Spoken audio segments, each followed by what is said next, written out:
to this week's video. This week I'm going to be talking about setting up an online store. This is tips, tricks and things that I have learned while being a full-time artist, and hopefully you can gain a little bit of advice from this. Now, as always, links for everything that I use is down below, as well as links to my current store. I currently use Store Envy and Etsy. I will be discontinuing my Store Envy as I will be doing a Shopify which will be linked up to a website which hopefully will launch in September. There's a lot of work for me to do on this, but I will be going through that journey as well, and in a future video hopefully take you along the ride while I do that. I originally set up a Store Envy a long time ago simply because it allowed me to have the customization that I wanted on a shop front. However, the marketplace is a little something to be desired, and you do end up having to do a lot of the advertising yourself. This can be the detriment of having a store which isn't linked up to a current market which you can research through and is easy to be able to for people to say, type in, hey, I want witchy products, and it pop up. This is why Etsy is really good. However, both have their good sides and their bad sides, and that magical word is fees. When you are setting up an online store, this is something that you have to be massively aware of, but don't worry, I'm going to help you with every aspect that I can. So, where is the best place to start with a store? Firstly, I would say you're probably best off doing research of what particular storefront is gonna best suit you. Would you want a more customizable storefront? Do you want something that already has an existing market in which people can type in a word and hey presto, you appear? You do have different sites that will cater to this. The more commonly known is Etsy. Now, Etsy has a really good search engine. And what I mean by this is the people can type in keywords and it will automatically pop up on there. It has a really good market. However, it does have quite high processing fees. This is something that you do have to factor into the cost of the product as well as the cost of hosting the product up on the store. This is something that you will have to do a little bit of research into to see what is going to best suit you. Store Envy, Big Cartel, Tigtail are a little bit more customizable on the front, but you will have to do a lot of the marketing on that end. Now, I have both a Store Envy and an Etsy. The Store Envy is good because they have a really beautiful customizable feature. You can have a really nice storefront, but their marketplace fees are a little something to be desired.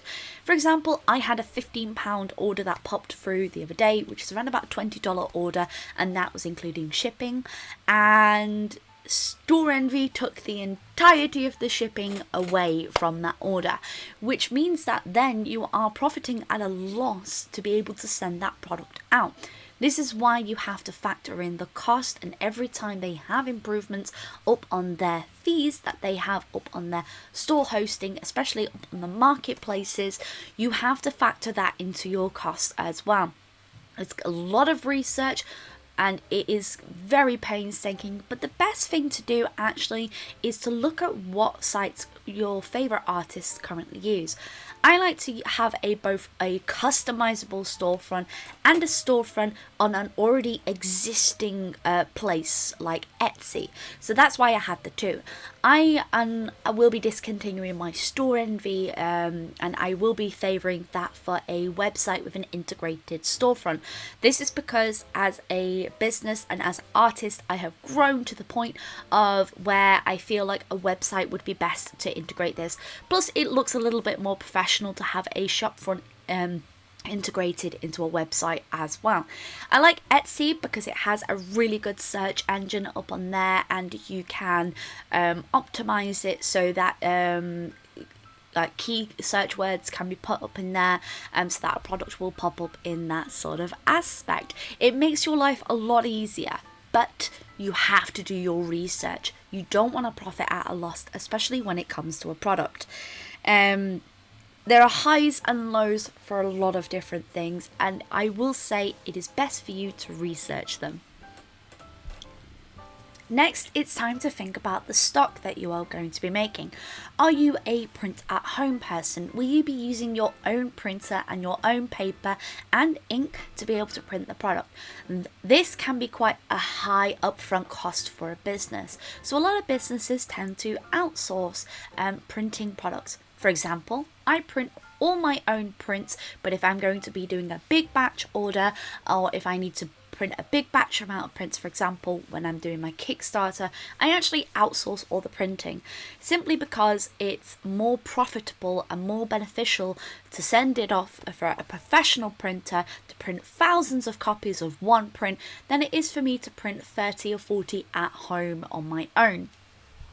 If I'm doing big batch orders, I will outsource them. However, for most of the prints and for all my stickers, which I make into my own packs and stickers that I cut out myself, I make them at home using a printer. I currently use a Canon Pixma IP8750. It's a really good printer. I absolutely love it. And to scan my traditional pieces, I use this beautiful scanner, which is a Canon LIDE 120. It's a really good scanner. It can scan up to 900 dpi, which is really good. But it's all down to editing the product itself. Since I work mainly traditionally, it's easier for me to do a lot of my own printing at home because I can double check everything. I like to do my own quality control. However, there is a lot of products that I cannot print myself. I can't print currently sticker sheets because I do not have the room nor the space for one of those beautiful Cricut cuts. But a lot of people do invest in these. Now, to get your own printer, inks, paper, sticker paper, taking time to cut stickers, or even getting a Cricut, you're looking at an upfront cost of about £800 to £1,000 for everything. Now that's quite a high upfront cost. So what about outsourcing your printing? There are hundreds of companies out there that do some fantastic work, as well as the print companies that I use myself. I've used Mixam, Solo Press, I've used Awesome Merchandise, I've used Zap Creatives, I've used Printed.com, I have used so many amazing websites that are out there. And the best thing that you can do to check to see whether or not the quality control is going to be best for you or what kind of paper to use is to order sample packs. Sample packs are a fantastic way of looking at a product and getting a better understanding of what you will be receiving as a finalized product. Also, you can order test prints if you are not 100% sure. This does have an upfront cost, but then again, everything is going to have an upfront cost. Whether or not you're printing from home or outsourcing printing, there is going to be high upfront cost either way. This is something that you have to factor into the launch of your store, as well as looking into when you are making your profits, as well, there's a lot of different factors into that. But let's get into profits. Now, this is the scary thing. Pricing. Pricing is possibly one of the more agitating things when it comes to being an artist or becoming to be a freelance person in itself. There's lots of different factors that you do have to play into fact when it comes to selling a product. You're looking at the base unit cost of the item, as well as the cost of hosting the item up on the website. So let's say the base cost of your unit is £1 or $1. Then you've got to factor in the cost of the fee to put up on the store, as well as the processing fee. This will take you to around about £1.50 or $2. Then after you've done that, you want to double that so that you have enough to print a second one of the product after the product has sold. This is your base profit. This is enough to print one copy and a second copy of that product. And then on top of that, you want more profit. So I would say for your base unit, say you've got £2 or say $2 as your base unit, double that, that is $4, and then add extra onto that, that would be $6. This is your minimum pricing unit for your item. The next thing I would do is I would do a little bit of research. Now, a lot of this, unfortunately, is down to research when you are setting up a store. I have pages upon pages of notes of when I am actually ordering a product to what is going to be the best, profit for me as a business. So uses your £6, you've got your £6 item, and you look up online, and for the same similar item, artists will be selling them in different ranges. Look at this range and see what is going to be best suited for you. You don't want to undercut yourself and undercharge yourself as an artist, because a product is worth it at the end of the day. I have some pins, I have wooden pins, and I sell them in a price range depending on the size of the unit. This has to factor in the cost of the actual item itself, the time and labour it is to assemble the item, because hey, I assemble all my pins and I assemble all my keyrings by hand. No one else does it but me. This can be outsourced again, but then you have to factor in more costs.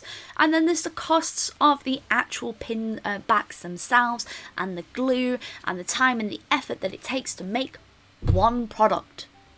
From start to finish, you are probably looking around about a 2 to 3 week process on one item itself, and this is something that you have to factor in.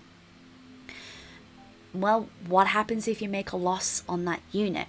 This is kind of scary, because you can end up making a loss on a product. This is why you want your profit margins to be slightly higher. And the reason for this is, say, for example, I order 100 pins, right? I order 100 pins, and the cost of making per unit comes to around about, where you factor in the cost of the printing the unit. So the pins, wooden pins, factor of 100 costs around about £75, and then the cost of buying the pin backs, which is another £10 on top, and then another £10 on top, say for the glue, and a little bit for time and effort. So you're looking around about £100, which is £1 per unit on the pin. And I sell those pins for £4, which means I am doubling my profit and adding extra for my time, which means I only need to sell a portion of that product to be able to make a profit to cover costs. You basically want it so that you only can sell like a portion of that product before you can start to make a profit. This minimizes your losses, because you are going to have losses. And I will say this, it is not going to be easy to run your online store. You want to advertise yourself properly, which is something we're going to touch on next. So you've got your product, you've got your store, you're almost raring to go, you're about to take pictures of your stock, but now you need to promote yourself. Promotion can be quite difficult, considering there are multiple social media platforms that you can use to promote a product. Now, I try and promote slightly differently on each social media. I use product photos, I use videos, I use visuals to show off a product from from the beginning to end, and this really helps a customer's interaction within your product yourself, because when you're selling art and when you're selling a product, you're selling a part of yourself as well as the product in general.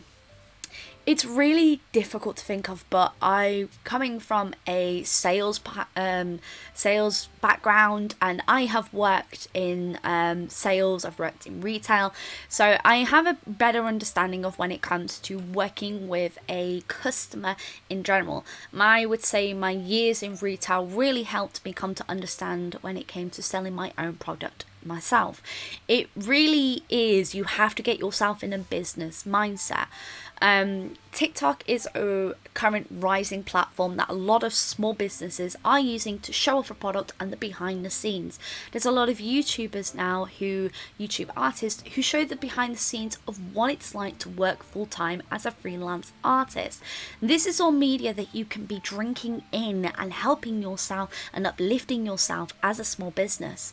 In the beginning, things are going to be slow. I'm lucky if I make a sale a month. That unfortunately is just how it is. So you do have to think that there is going to be other profit places that you are going to be able to make money through. You can open up commissions, which is a personalized product, or you can do other things to be able to bring in your business income. This is something I can touch on in another video, but please do not be sad if you do not make sales straight away. It is up to you to keep on promoting things, but don't be overly pushy with it. Personally, I really dislike it when an artist is consistently like, buy my stuff, buy my stuff, buy my stuff. It has to be something that feels very, very natural to another person, or, you know, every now and again, I maybe it's just my insecurities in a way. I don't like to consistently push down people's throat that I have new products in. Unfortunately though, people are going to miss social media posts, so it is up to you, say once, twice a week, let people know that you've got a product in store. Show sneaky peeks behind the scenes of how the product is made, or maybe show a video of how the product was painted from beginning to end. This is really good ways that you can use to promote that product within itself. A lot of promotion is going to be up to you, and it is going to be a hard graft. But trust me, it is worth it, and you can get much better sales by working not only on yourself as an artist. You're not just selling a product, you are selling yourself. And this happens at conventions. I see it all the time. You have to be the product, not just selling a product. I don't want people to just buy a print. I want people to have a conversation with, talk about, and I'd rather have that conversation than a sale. Because at the end of the day, you're not just selling a product, you're selling yourself. Now, this may be a mindset that not a lot of people have, but I think the artist is just as important as the art. And, you know, you've got to have a little bit of personality behind you as well. It's all good shilling products and selling a product again and again and again. But, you know, you are the artist. People don't just buy the art for the art. They like the artist, and there are hundreds of people who prove this time and time again. You know, you've got it. You can do this. I really do believe that. And gosh, there is lots still to touch on, but the next thing we're going to talk about is stock product photos. Now, I see a lot of time we want beautiful, overly decorated photos to show off a product. But you still want your product to be the main focus of that photo, because hey, that's the product you're selling. I see a lot of time on Etsy and people's stores where they will overly decorate a set to be able to sell the piece, which is absolutely fine, but you want the focus to be on the product itself. I choose to have very plain backgrounds on mine with very bold colours to make the product stand out more. And every now and again I will throw in a little prop to be able to help, you know, make the product seem a little bit nicer. But the focus will always be on the main product itself. I see a lot of people dressing it up like sets, and that is absolutely fine. But sometimes too much set can be distracting from the main photo itself. It's one of those, it's sort of a learning process. You also want to have really good lighting as well. I try and take my pictures in very natural light and then edit them in Photoshop post afterwards. Ideally you want a light box for this, but that is something that you can invest in later on. I basically take my photos, edit them in Photoshop, and when I'm happy with it, that's when I'll upload the photo. So you made a sale. This is absolutely fantastic. Now it's time to package up that product and send it off. This is going to be amazing, and the person on the other side is very excited to receive your work. Make sure when you are packaging that you are packaging in hardback mailers for when you are sending off prints. This prevents a print from bending in the post. Well, as much as the postman, you know, will sit there and bend everything to pieces. This is a really good way to prevent stuff from being damaged in the post. But unfortunately, damage is still going to happen. It's just a matter of fact. People are rough with parcels, unfortunately. I like to try and use boxes if I can, if I know that people are going to be sent off pins. This is a way for a pin to be less damaged, because unfortunately there are going to be breakages that do happen in the post. It happens. There is not much you can do about that apart from trying to package your product as neatly and as tidy and the best that you can. The worst thing you can do is send off, say, a pin in a hardback mailer, which I have done in the past. It bends the print, it ruins the product itself, and it has a bigger chance of actually damaging the product overall. So I like to package mine nice and neatly. I like it to feel like it's a little present. I throw in a thank you postcard, which has art on one side and a thank you note on the other. This just makes it feel like when you're getting a parcel, you get a free print in return. I also like to throw in free stickers as well, and a Patreon little leaflet to let people know about the Patreon as well, because sometimes people who've bought a product from you may not have known that you are on other social media websites. And that's where I also throw in a business card. This may seem overkill for one package, even if the person is just buying a sticker. I like to wrap it up and make it feel like they are getting a gift. And the reason being for this is, and it's going to sound very silly when I say this, but I feel like receiving a package and receiving something is such an experience. I want people to feel happy. It's a marketing, in a way it is a marketing strategy, because you want to encourage people to buy from you again, because oh, I got this free print, and oh, I got this free sticker, and I was not expecting that. It sounds really, really cheesy to be able to do that, but I just want people to feel excited about what they're getting in the post and the little extras that will come in between. So this has been a very, very long video, but I really hope that it has been somewhat helpful in a way. I understand that this is a lot of information, and there can be a lot of information that is out there. Always just make sure to do your research, look at what's out there already, and I really hope and wish you all the success in launching your stores. There's a lot out there, but it's fun. I really, really enjoy it. I really do, and I highly recommend it to anyone. Hope you have all enjoyed this week's video. Let me know in the comments section down below what your favourite product is to buy online. I really love buying prints and seeing them arrive and then putting them up on my wall and getting really excited, or buying pins. I have a really bad enamel pin collection, and I'm obsessed with buying enamel pins. It's a curse. Unfortunately, I haven't been able to buy a lot lately, but I'm really excited to be able to support fellow artists and small businesses myself. I love doing it. What can I say? Really hope you have enjoyed this video. Make sure to like, comment down below, and maybe subscribe if you're new, if you wish to see more content. And here is some beautiful, beautiful art that you have tagged me in. I'm really grateful to be able to showcase some of your amazing work. If you want to showcase your work, use the hashtag #StayCreativeWithSophiralou on Instagram and on Twitter if you want to share your work down below. As always, folks, have a wonderful day and stay creative.